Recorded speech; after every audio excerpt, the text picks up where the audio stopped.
Yo quisiera solamente retomar algunos aspectos de lo que planteaba Eulogio a manera de cierre de esta parte. Luego veríamos ustedes, Brut, algunas indicaciones generales sobre el tema de la formulación del trabajo que estamos haciendo.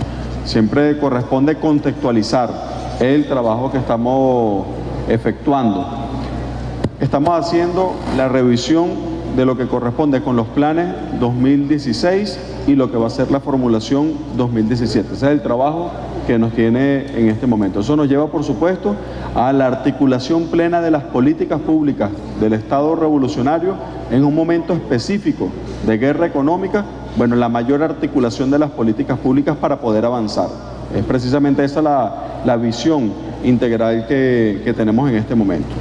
Adicionalmente, yo quisiera referir algunos aspectos vinculados ya desde el punto de vista metodológico del trabajo que vamos a efectuar.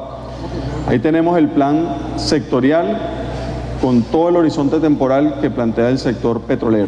Ese plan sectorial, ustedes han visto los detalles, por supuesto en las mesas vamos a poder trabajarlo con mayor especificidad, pero hay algunos aspectos que son centrales, que son nodales desde el punto de vista de los conceptos que aquí tenemos. Hemos dicho, Eulogio, que hemos tenido instrucciones precisas, en este caso del presidente de la República, en relación a dos acentos que va a tener nuestro plan 2016-2017. El primero es la absoluta sincronización, articulación de todas las políticas públicas del Estado venezolano en el marco de la agenda económica bolivariana. Es un elemento definitorio, todo dentro del marco de la agenda económica bolivariana. Precisamente, eso es parte del cambio del modelo del rentismo petrolero. Cambio del modelo rentista es que si se disminuyen los recursos, nosotros precisamente vamos a incrementar el foco, la eficiencia sobre lo central, sobre lo nodal. Y lo nodal es la agenda económica bolivariana. Eso es lo nodal. El segundo componente, Eulogio hace una aplicación. Algunos dirían que el sector donde menos podría ocurrir es precisamente en el sector petrolero. Bueno, aquellos que creen que es una abstracción cuando hablamos de un presupuesto participativo y protagónico, como una concepción de la democracia participativa y protagónica, bueno, un presupuesto participativo y protagónico. Ahí hay una expresión clara y sencilla. Una instrucción del presidente de la República, se hace el plan de una de las principales industrias petroleras del mundo. Eso a muchos les da urticaria. Que una de las principales industrias petroleras del mundo convoque a sus trabajadores en sus campos petroleros a hacer el plan de la empresa. Pues en Venezuela, en plena guerra económica, ocurrió. Aquí se convocaron a los trabajadores petroleros para hacer el plan de PDVSA. Y eso mismo ha ocurrido en el sector telecomunicaciones. Y lo mismo debe ocurrir en todos los sectores. Por eso que dos elementos centrales desde el punto de vista de la formulación presupuestaria van a ser la vinculación del plan operativo anual con el plan trianual, en este caso con la agenda económica bolivariana, y el otro componente tiene que ver el método de formulación del plan cargado de la participación y cargado del componente popular.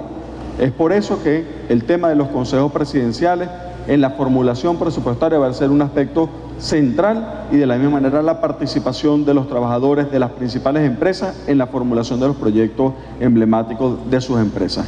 ¿Qué queremos decir con eso? Bueno, queremos decir que precisamente en momentos de coyuntura se prueban los principios. Eso es lo que queremos decir. Que en momentos de coyuntura eso es donde se define la direccionalidad histórica. Es donde tú defines dónde precisamente estás casado y con qué estás casado. Porque a veces las dificultades hacen que alguna gente flaquee. A veces las dificultades hacen que alguna gente se ponga en duda ciertas cosas. Y lo único que están diciendo es que es gente dudosa. ¿Y qué es lo que estamos diciendo nosotros en una coyuntura de este tipo? Bueno, que el pueblo bolivariano, el pueblo venezolano está sencillamente restiado con la construcción de su futuro, y que de esta construcción nadie nos va a sacar. Aquellos que pretenden, Eulogio lo decía, aquí tenemos que hacer y aprovechar, aquellos que pretenden ya como actos desesperados la provocación, aquellos quienes pretenden la violencia como actos desesperados, aquellos que apenas se bajan de un avión y agreden a la Guardia Nacional Bolivariana, tienen que entender que hay un pueblo firme que está restiado con los principios constitucionales y con la defensa de la democracia en Venezuela. Tienen que entenderlo definitivamente. Iguales quienes han pretendido agredir a nuestra principal industria, en este caso la industria petrolera. Yo quiero aprovechar la oportunidad para plantear una muy breve síntesis de algunos de los temas que Eulogio daba mayores detalles. Fíjense esto.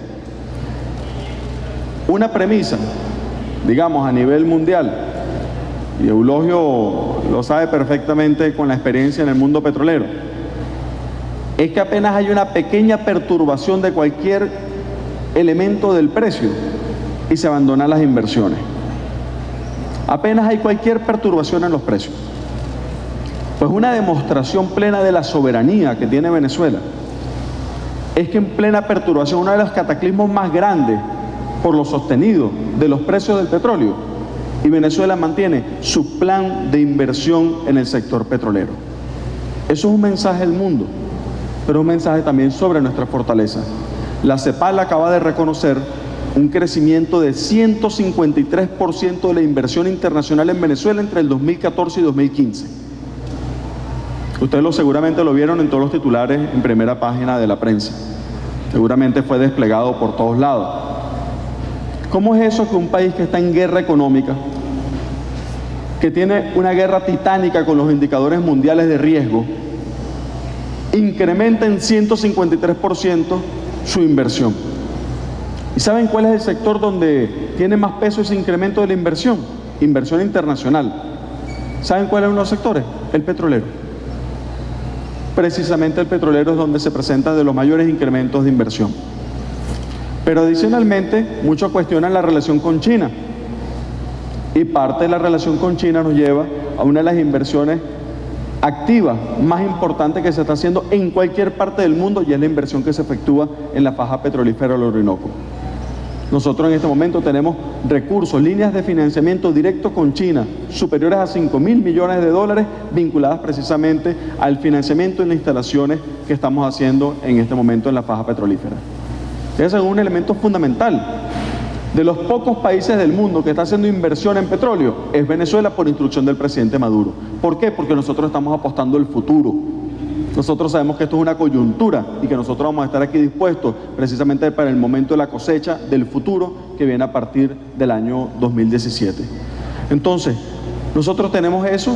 Ustedes veían ahí un gráfico muy rápidamente que mostraba Eulogio de las perturbaciones de precios. Y yo quisiera de repente que regresáramos a ese 7.71 que estaba ahí, dólares el barril, precisamente cuando inicia el comandante Chávez la presidencia, inicia en la revolución bolivariana. Y ese 7.71 que aparece ahí es una muestra del entreguismo de los mismos que le falta de respeto a la Guardia Nacional, por ejemplo. De los que no tenían ninguna novedad para decir que la principal reserva de petróleo del mundo era oro y emulsión. ¿Cierto o no? Esa es la realidad, porque así son de arrastrados. Su conducta en la actividad petrolera fue de arrastrados en términos de los mercados internacionales. Cuando cualquier país invadía, o un imperio invadía a cualquier otro país, ¿qué es lo primero que salían diciendo los titulares aquí de los ministros de petróleo en Venezuela? Le garantizamos plenamente el petróleo que le haga falta a esa fuerza invasora. ¿Lo decían o no lo decían? Precios a $7 el barril, 7, 8 dólares el barril. La orimulsión, déjame sacarlo a precio de carbón, el petróleo, y estaba precisamente garantizar el uso del petróleo de manera servil con los intereses que agredían a otros países. Bueno, una diferencia fundamental con la política que ha planteado el presidente Chávez y el presidente Maduro, políticas de plena soberanía en el campo petrolero. Ese elemento es fundamental en nuestro diseño de plan y en la defensa de nuestro plan. Lo decía el comandante Chávez, nuestro primer tema es la soberanía. Lo que estamos debatiendo en la guerra económica es la soberanía. Eso es lo que estamos debatiendo, es la soberanía. Entonces, fíjense, yo diría que por lo menos 3 elementos centrales, Eulogio, que podríamos mantener como elementos conductores y que nos sirvan de paraguas transversal a todos los planes. El plan petrolero es un plan de salud, es un plan de educación, es un plan de cultura, es un plan pleno de la economía productiva, es un plan agrícola. Si nosotros perdemos la integralidad de los planes, Perdemos uno de los elementos mágicos que ha planteado el presidente Maduro en la agenda económica bolivariana. El elemento fundamental es enfrentar la guerra económica, enfrentar el rentismo petrolero, construir un nuevo modelo productivo. ¿Cómo es esto? Desafíos del motor. Eulogio ha planteado uno de ellos y la demostración del plan minucioso de cómo alcanzarlo, la producción petrolera. ¿Cómo vamos a hacer para incrementar continuamente la producción petrolera? Segundo elemento, los encadenamientos productivos. Estamos hablando de una producción petrolera que se encadena productivamente a lo interno del país. Esos encadenamientos productivos van fundamentalmente con el sector industrial. Es decir, que para nosotros ya son términos normales hablar de las bases petroindustriales. Ya tiene que ser normal hablar, por ejemplo, de las empresas productoras de tubería. Estamos asistiendo, óigase bien, a una de las inversiones de infraestructura en equipamiento más grandes del mundo, y es la que va a ocurrir precisamente en La Faja. Los kilómetros de oleoducto, los puertos de aguas profundas, lo que va a significar los espacios de almacenaje de La Faja, lo que significan los mejoradores y la estrategia impresionante que ha hecho el presidente Maduro, por ejemplo, ahorita, recientemente con Aruba y con las refinerías que tenemos precisamente para emplearlas precisamente como capacidad de estas refinerías para poder generar procesamiento de victorias tempranas con el procesamiento del petróleo de La Faja. Eso ocurre precisamente en momentos de guerra económica. No perdamos la vista en eso. Ocurre en momentos de guerra económica. Entonces, fíjense, el otro de los componentes del primero, desafíos del motor, producción, encadenamientos productivos, soberanía tecnológica y formación.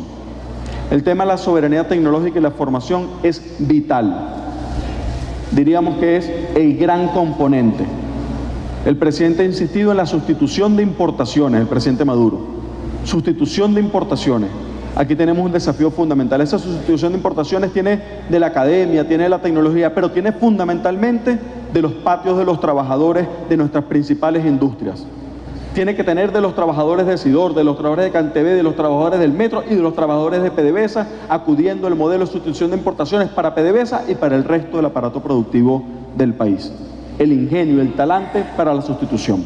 Segundo gran desafío de este motor, la distribución social de la renta.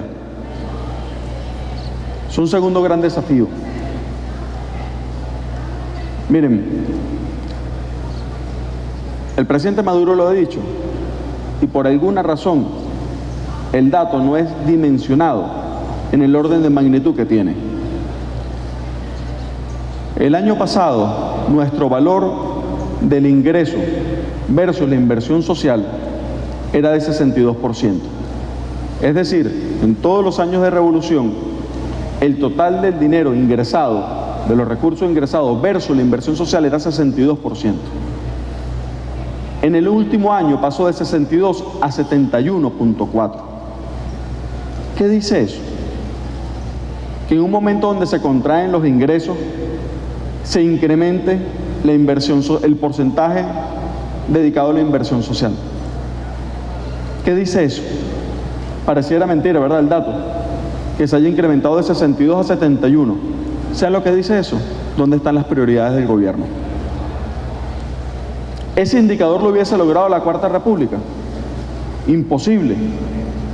Cuando tú dices, se contraen los ingresos, pero yo mantengo la inversión y le incremento la inversión social, tú dices dónde están tus principios.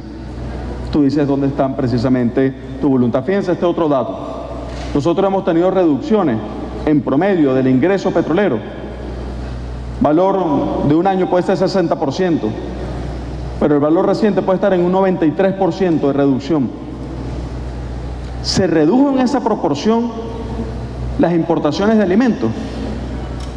No. En algunos rubros de alimentos se mantuvieron estables o incrementaron. La reducción máxima fue de 14%.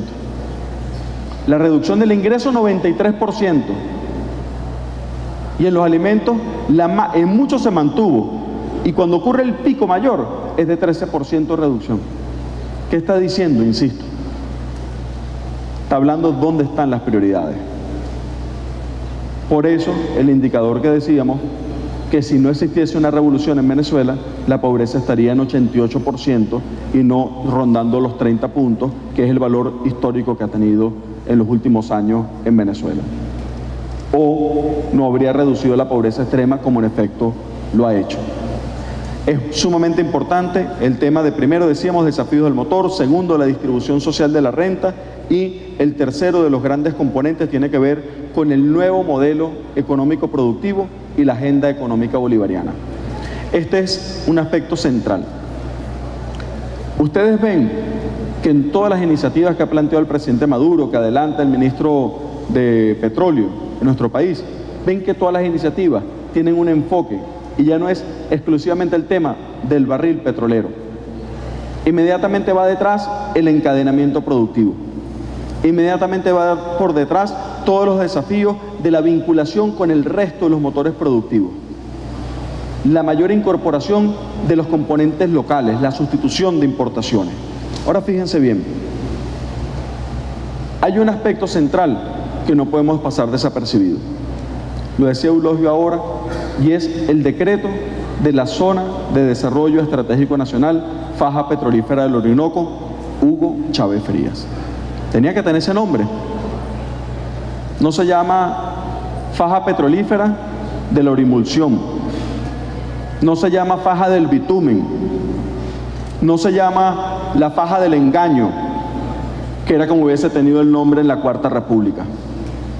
Quien decidió iniciar los procesos de certificación petrolera fue el comandante Chávez. Y es el presidente Maduro el que ha arrancado los procesos de certificación minera, que es el análogo estratégico precisamente de un acto de soberanía, saber qué tenemos. Si no sabemos qué tenemos, no sabemos qué podemos defender, no sabemos precisamente la necesidad que tiene el imperio permanentemente de bombardear cualquier intento de soberanía en Venezuela. Es por eso que los actos de certificación son los primeros actos de soberanía. Y el tema que quería referir es cómo en este caso no solamente se trata de enfrentar el rentismo petrolero con la distribución de la renta, sino con la cultura del trabajo, sino como una variable fundamental que es enfrentar el rentismo petrolero empleando el petróleo como un nuevo elemento dinamizador del territorio y de la actividad productiva en el país. En el caso de la Faja, nuestro problema fundamental es el sistema de centros poblados de la Faja. Nuestro problema fundamental es cuál es la jerarquía urbana que va a existir en los centros poblados de la Faja. Nuestro problema es los cultivos de algodón dentro de las zonas aledañas al Orinoco. Nuestro problema es el desarrollo forestal de las reservas, no solamente de Uberito, sino que el resto de la reserva, y cómo llevar esas 500.000 hectáreas forestales, llevarlas a las 2 millones de hectáreas que dice el Plan de la Patria. Nuestro problema es el desarrollo de la capacidad forestal de casi 400.000 metros cúbicos de madera en los aserraderos, en los 6 aserraderos de la Faja. Fíjense que hasta ahora no he nombrado la palabra petróleo. Es el petróleo el elemento dinamizador para que eso otro ocurra. Para que donde hoy hay 800.000 personas, habiten 2 millones de personas en los próximos años. Pero es el plan de formación también. ¿Y es la cultura o no es la cultura? No es una cultura como por ejemplo es algunos centros poblados, oficina número 1, para no nombrar a ninguno, pero ustedes saben de qué hablo, que arrancaron en 1949, su fundación, su poblamiento. Ni siquiera la Plaza Bolívar de la retícula horticulana está dentro del casco central, está fuera. Y eso tiene que ver con el patrón de poblamiento de la Cuarta República.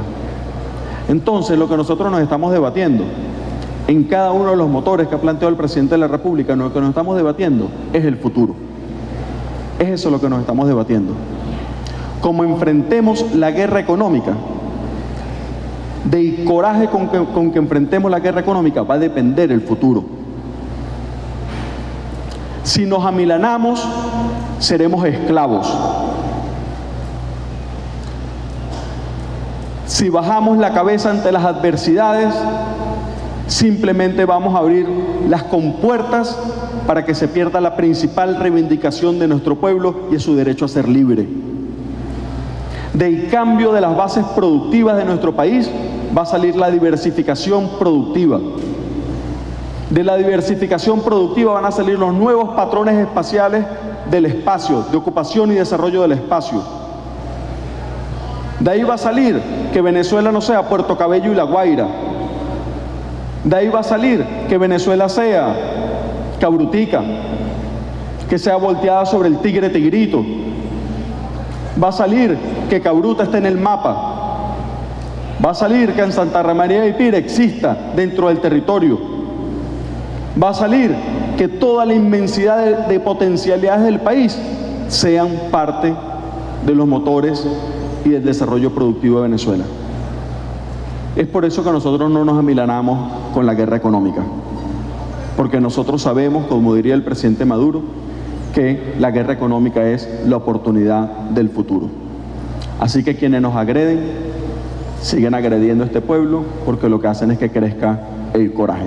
Vamos a agradecerle al compañero Eulogio del Pino la presentación que ha hecho y el esfuerzo fundamental que tenemos en la construcción cotidiana del plan que ha planteado el presidente de la República.